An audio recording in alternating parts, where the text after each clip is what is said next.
العلم واليقين والقبول والانقياد فادر ما أقول والصدق والإخلاص والمحبة وفقك الله لما أحبه. بسم الله الرحمن الرحيم. الحمد لله والصلاة والسلام على رسول الله. أما بعد, Cheikh l'Islam Hafidahullah nous dit الشرط الأول العلم.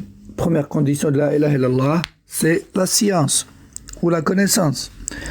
العلم بمعنى لا إله إلا الله نفيا وإثباتا علما ينافي الجهل. Donc il faut connaître le sens de la ilaha illallah, à savoir la négation et l'affirmation contenues dans cette attestation. Une connaissance qui contredit l'ignorance.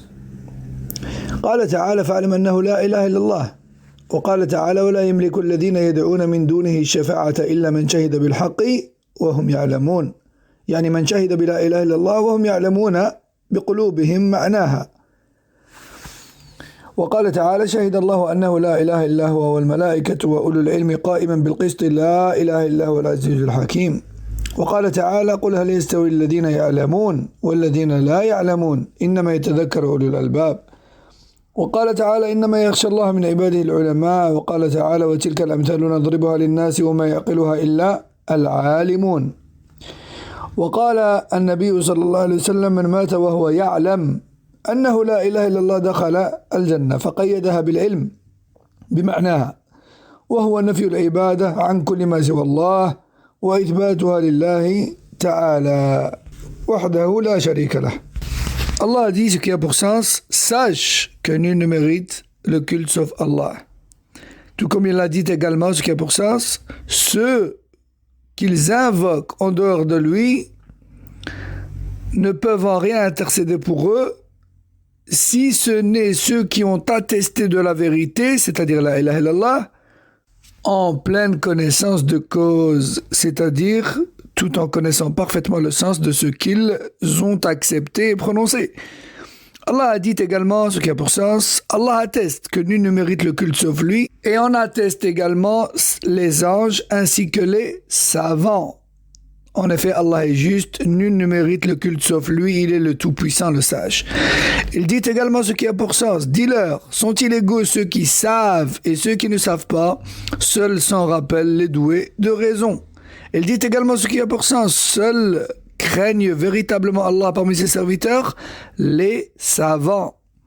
Il dit également ce qui a pour sens, voici donc les paraboles et les exemples que nous exposons aux gens et seuls raisonnent ceux qui savent.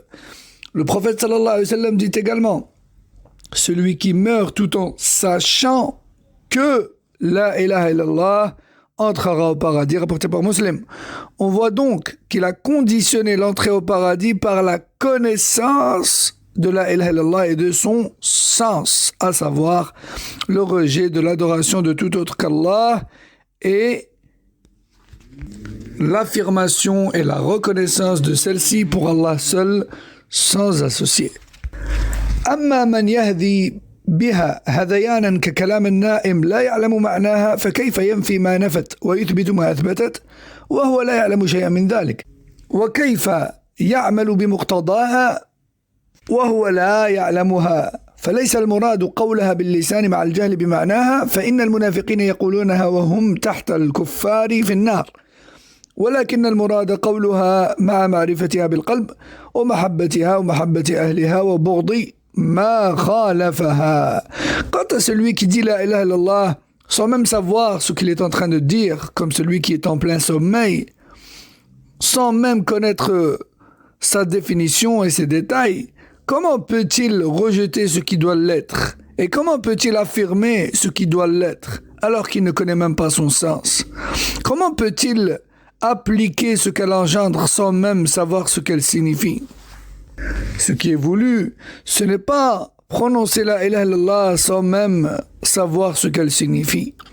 Car les hypocrites, eux, prononcer la ilaha illallah, pourtant ils seront en dessous des kuffars dans le degré le plus bas de l'enfer.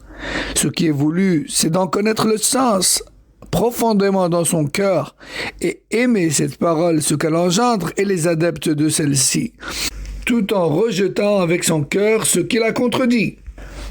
والمراد من شهادة أن لا إله إلا الله هو الإقرار بها علما ونطقا وعملا خلافا لما يظنه الجهال أن المراد من هذه الكلمة هو مجرد النطق بها أو الإقرار بوجود الله أو ملكه لكل شيء من غير شريك فإن هذا القدر قد عرفه عباد الأوثان وأقروا به فضلا عن أهل الكتاب ولو كان كذلك لم يحتاجوا إلى الدعوة إليه. Le but donc est de prononcer la ilaha illallah tout en affirmant ses sens et en appliquant ce qu'elle engendre, contrairement à ce que pensent certains ignorants qui se suffisent de la prononcer en prétendant qu'elle signifie qu'Allah existe et qu'il possède toutes choses, alors que cette compréhension et cette affirmation est reconnue même par certains idolâtres, sans oublier les gens du livre. Et si la ilaha illallah signifiait simplement cela, alors ces gens n'auraient pas eu besoin d'être invités à l'islam. وقد كان المشركون يشهدون أن الله هو الخالق وحده لا شريك له وأنه لا يخلق ولا يرزق إلا هو ولا يحيي ولا يميت إلا هو وأن جميع السماوات السبع من فيهن والأراضين السبع من فيهن كلهم عبيده تحت تصرفه وقهره. والدليل على أن المشركين الذين قاتلهم رسول الله صلى الله عليه وسلم يشهدون بهذا قوله تعالى قل من يرزقكم من السماء والأرض أمن يملك السمع والأبصار ومن يخرج الحي من الميت ويخرج الميت من الحي ومن يدبر الأمر فسيقولون الله فقل أفلا تتقون. وقوله تعالى قل لمن الأرض ومن فيها إن كنتم تعلمون سيقولون لله قل أفلا تذكرون قل من رب السماوات السبع ورب العرش العظيم سيقولون لله قل أفلا تتقون قل من بيده ملكوت كل شيء وهو يجير ولا يجار عليه إن كنتم تعلمون سيقولون لله قل فأنى تسحرون. والآيات الدالات على تحقق أنهم يقرون بهذا كله كثيرة ولم يدخلهم ذلك في التوحيد الذي دعاهم إليه رسول الله صلى الله عليه وسلم. Les polythéistes attestaient que nul créateur sauf Allah sans associé et que nul pourvoyeur de la subsistance sauf lui et que nul donateur de la vie et de la mort sauf lui et que les cieux et la terre et leur contenu et leurs habitants tous se trouvent sous sa volonté et sa gérance subhanahu wa ta'ala. Allah a dit concernant les polythéistes que le prophète sallallahu alayhi wa sallam a combattu, ce qui a pour sens, dis-leur qui vous donne votre nourriture du ciel et de la terre, et qui détient l'ouïe et la vue, et qui fait sortir le vivant du mort et le mort du vivant, et qui administre toutes choses, ils te répondront c'est Allah. Dis-leur ne le craignez-vous donc pas. Dans un autre verset qui a pour sens, dis-leur à qui appartient la terre et son contenu, si vous savez véritablement, ils te répondront à Allah. Dis-leur, ne vous rappelez-vous donc pas? Dis-leur qui est le Seigneur des sept cieux et le Seigneur du grand trône? Ils te répondront c'est à Allah que cela appartient. Dis-leur, ne craignez-vous donc pas?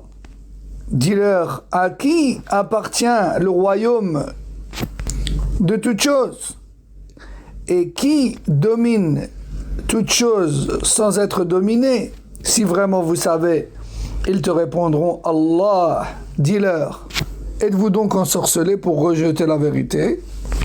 والآيات الدالات على تحقق أنهم يقرون بهذا كله كثيرة. Les versets qui prouvent leur reconnaissance de la Seigneurie d'Allah sont très nombreux et cela n'a pas fait d'eux des gens du tawhid pour autant. Nous terminerons donc cette première condition qui est celle de l'ilm dans le prochain numéro. Wallahu a'lam, sallallahu alayhi wa sallam ala nabina Muhammad wa ala alihi wa sahbihi ajma'in.